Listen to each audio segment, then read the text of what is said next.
What makes a person truly weak? It's not a lack of money, not failures, and not a need for external approval. True weakness is hidden deep within us. These are invisible errors in thinking that, like rust, corrode our will and sap our strength. Unknowingly, we create mental traps that prevent us from living a full life. Want to find out which 5 traps are holding you captive and how to break free from them? Then let's begin. Error number 1. Living in the illusion of control. Many people think life is a chessboard where every move can be calculated. They believe that if they are diligent enough, smart enough, and careful enough, they can avoid all problems. They make plans for years ahead, mapping out every step, every minute. And when something goes wrong, they break, because their world, their illusion of control, comes crashing down. A strong person knows that life is unpredictable. They understand that there are things they can't control: the weather, the actions of other people, global events. They don't waste energy fighting the inevitable. Instead, they focus on what is within their power: their thoughts, their reactions, their actions. Let's look at this from a skeptical point of view. We can't know the future with certainty. Any prediction we make is just a hypothesis based on available data, and that data is always incomplete. Therefore, the belief in having complete control over life is nothing more than a cognitive distortion. It's an attempt to find security where there is none. It's like building a house on sand and being surprised when it collapses during a storm. Here's an example. An acquaintance of mine, let's call her Vera, planned out a perfect career.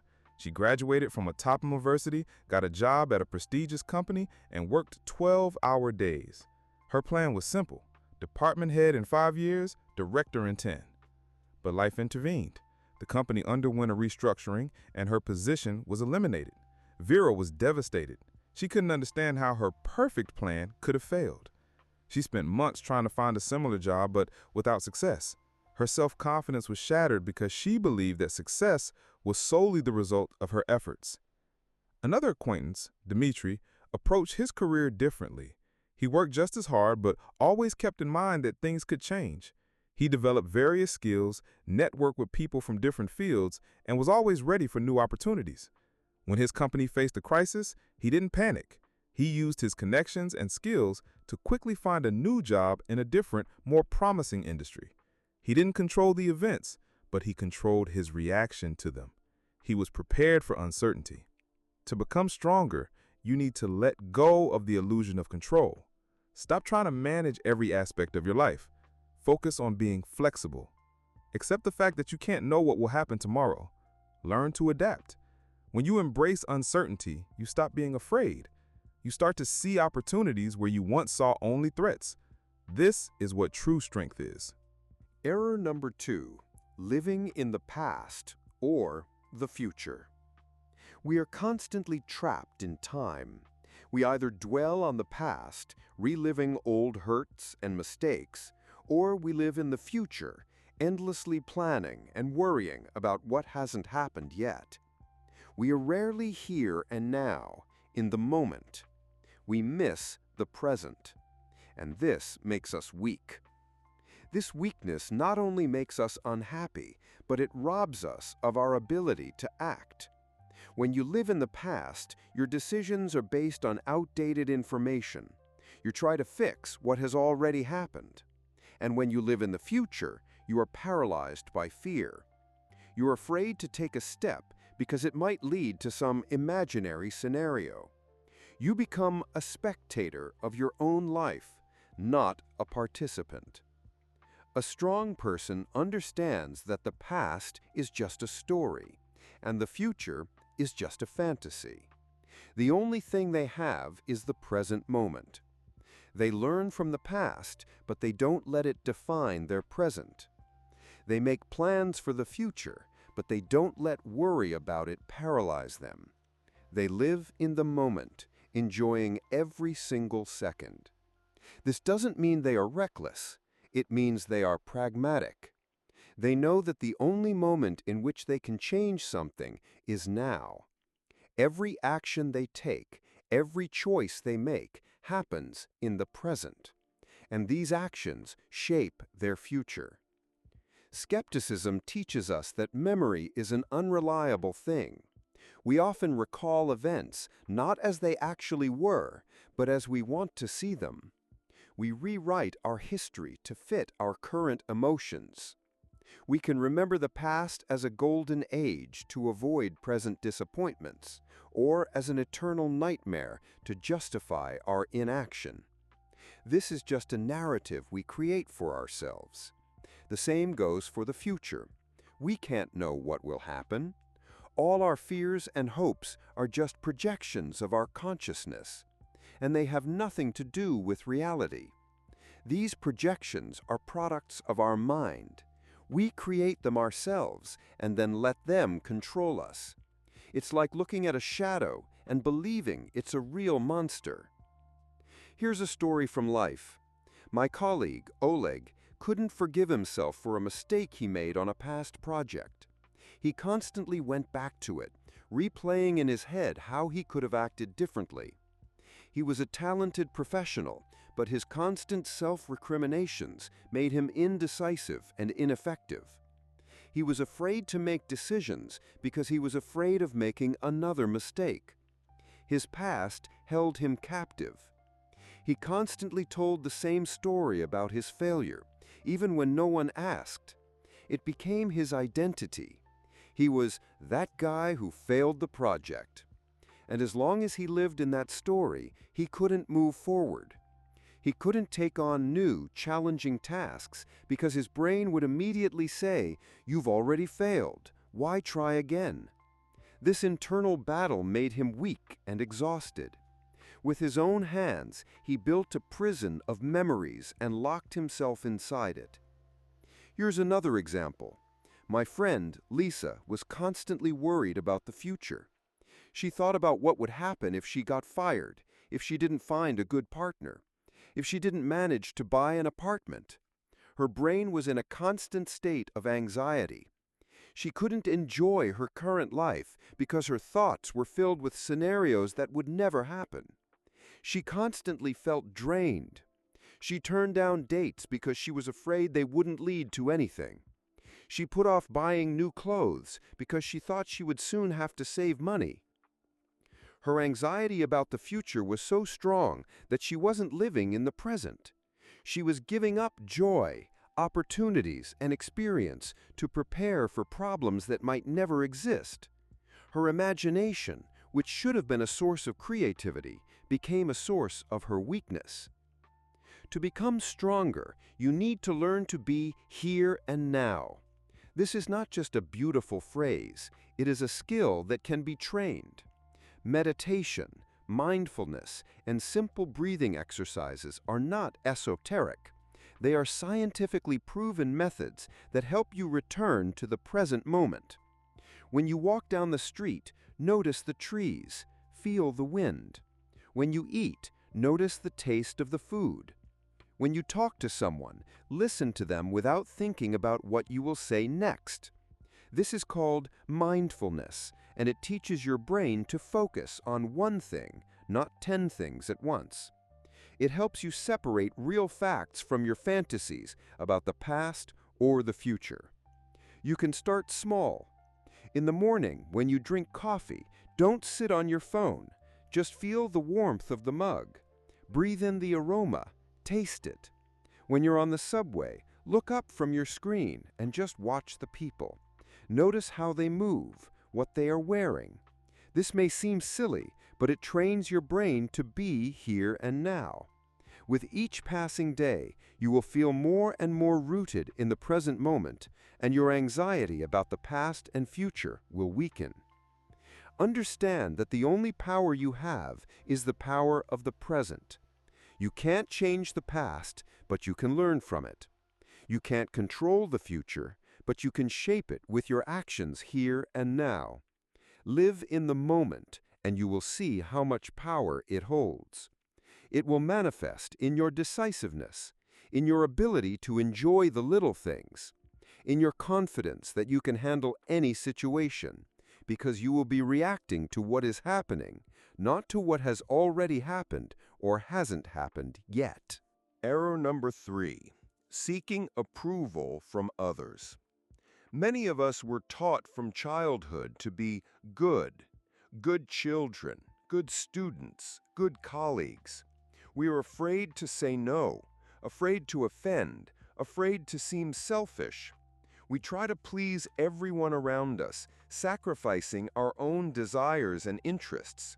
We agree to jobs we don't like, meet people we're not interested in, and do what is expected of us. This desire to be convenient for everyone is a huge weakness. It makes you a hostage to other people's expectations. You stop being the master of your own life. You live by someone else's script, not your own.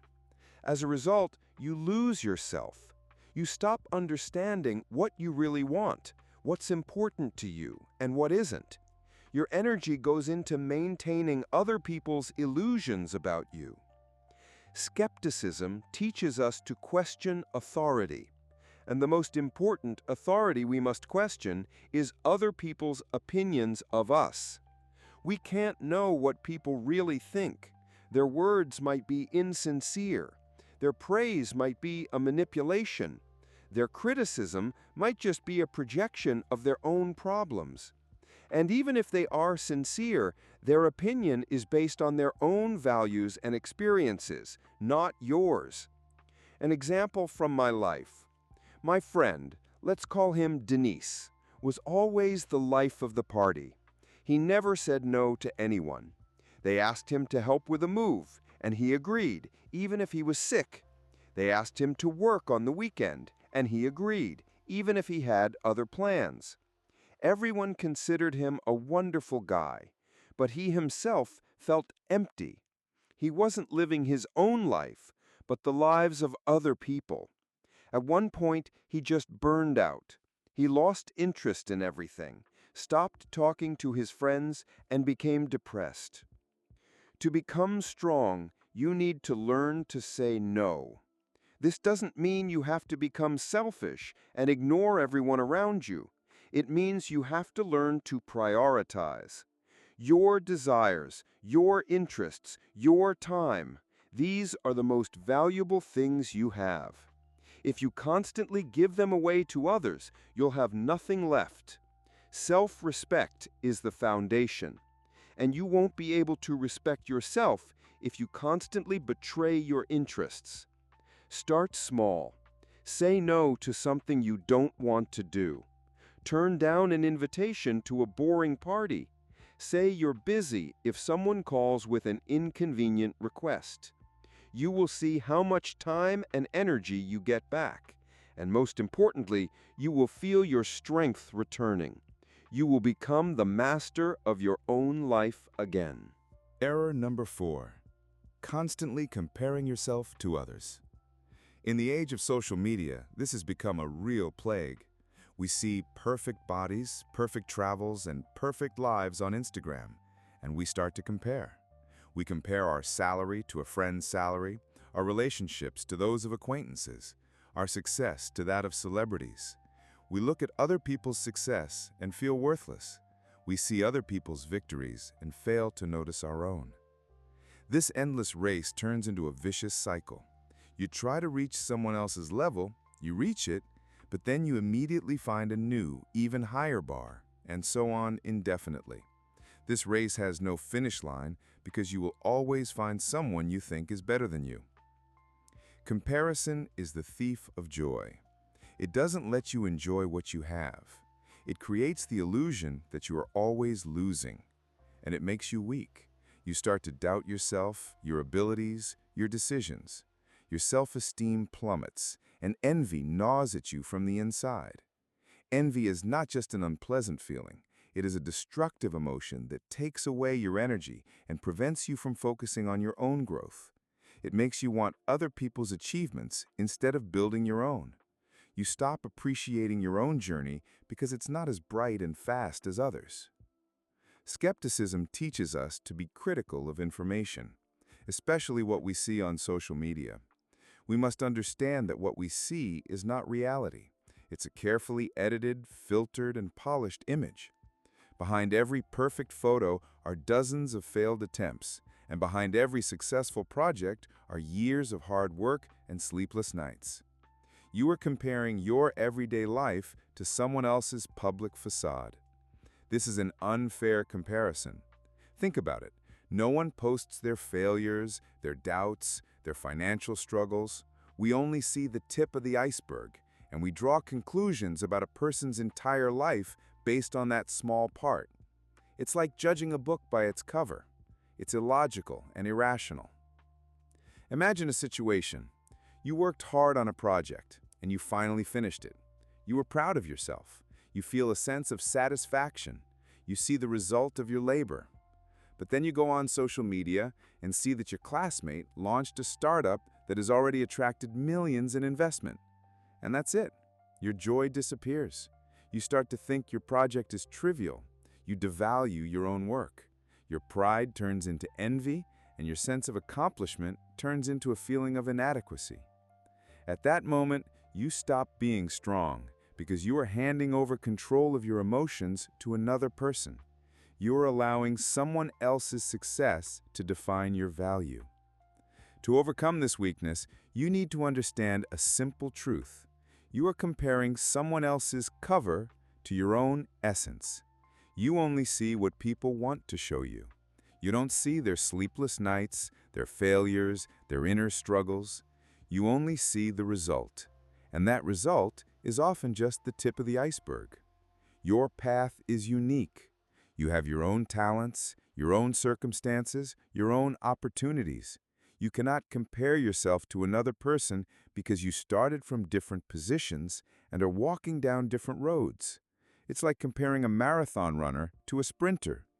Both are running, but they have different goals and different strategies. Start comparing yourself not with others, but with your past self. Look at how far you've come. What have you learned? What have you accomplished? What habits have you changed? This is the only truly honest way to measure your progress. Your only competitor is yourself. If today you're even 1% better than you were yesterday, that is a victory. This is what true growth is. You can't control what other people do, but you can control your own actions and your own improvements. Stop the endless scrolling. Unsubscribe to accounts that make you feel envious. Focus on yourself, on your goals, on your achievements. Understand that everyone has their own path and their own pace. It's pointless to compare an apple to an orange. You are unique, and your life is too. Your strength is not in being like someone else, but in being yourself. When you stop comparing, you start to value yourself. You start to see your strengths, your successes, and your progress. And that self-confidence is true strength. Error number 5, striving for perfection. Many people believe in a perfect world, perfect relationships, a perfect job, a perfect home, and they try to achieve this unattainable goal. They spend an enormous amount of effort, time, and energy trying to make everything perfect.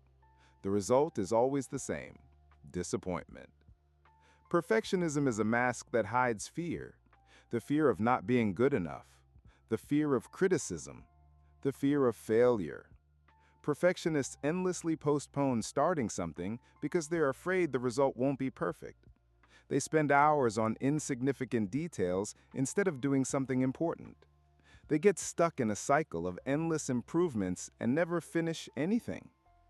Skepticism teaches us that nothing is perfect. There is always room for improvement. The pursuit of perfection is an illusion that only gets in the way of your development.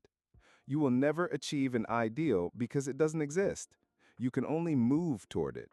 And this movement, this progress, is what is most important. Imagine a writer who wants to write the perfect novel. They sit for weeks on the first chapter, trying to make it flawless. They rewrite it again and again. They never get to the middle of the book because they are stuck at the very beginning. But another writer just sits down and writes. They know the first draft will be far from perfect. They know there will be mistakes and illogicalities, but they finish it. And only after that do they start to improve it. Who has a better chance of succeeding? To overcome perfectionism, you need to accept a simple truth: good enough is already great.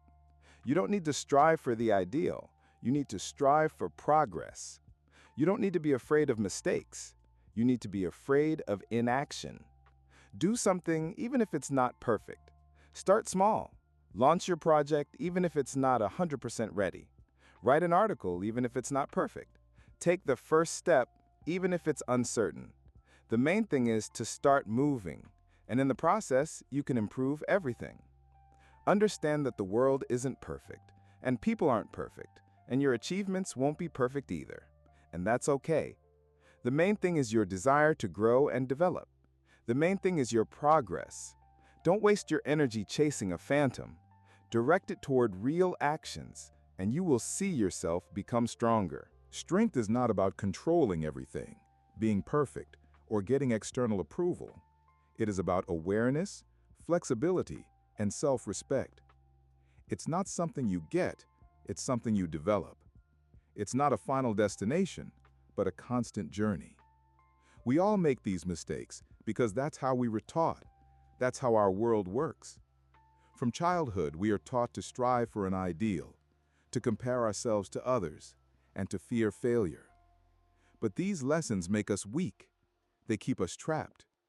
And the only way to get out is to rewrite the rules. Stop playing by other people's scripts and start writing your own. Live in the present. Value your journey and act despite your fear. Understand that your worth doesn't depend on what others think. Your progress isn't measured by how far ahead of others you are, but by how much you have surpassed your past self. Accept that mistakes are not a defeat, but fuel for growth.